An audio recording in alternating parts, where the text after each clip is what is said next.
आज मैं एक ऐसी बात बताने वाला हूँ जिसे सुनकर आप लोगों की होश उड़ जाएंगी। हम सोचते हैं कि ईसीआई यानी कि चुनाव आयोग देश की सबसे ईमानदार और निष्पक्ष संस्था है।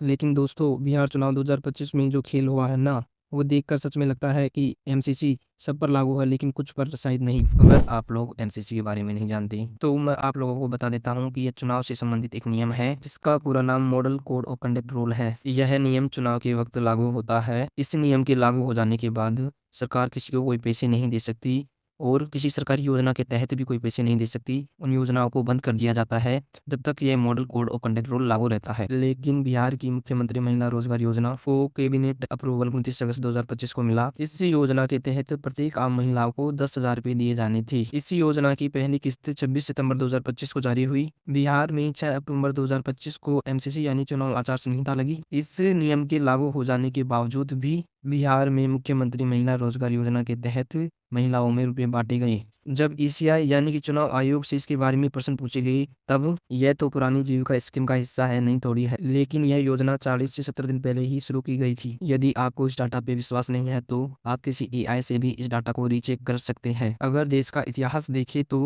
पता लगता है कि स्टेट गवर्नमेंटों ने जब भी किसी योजना के तहत लोगों में रुपए बांटने की कोशिश की तो इलेक्शन कमीशन ने ऐसा नहीं होने दिया। जैसे राजस्थान 2023 के चुनाव की बात करें तो 1 साल पुरानी स्मार्टफोन योजना एमसीसी लगते ही बंद कर दी गई। इस प्रकार ही आंध्र प्रदेश 2024 के चुनावों में 3 साल पुरानी योजना को बंद किया गया एमसीसी के तहत और तेलंगाना के 2023 के चुनाव में 5 साल पुरानी योजना को बंद किया गया। लेकिन अब आप लोग स्वयं देख सकते हैं कि ईसीआई ने एमसीसी कानून को इन 3 राज्यों में तो अच्छे से लागू किया, जो कि एक अच्छी बात है। लेकिन बिहार में 1 से 2 महीने पहले की योजना को ही एमसीसी के तहत बंद नहीं किया गया और दूसरी ओर अन्य राज्यों की 5 साल पुरानी, 3 साल पुरानी व 1 साल पुरानी योजनाओं को बंद किया गया।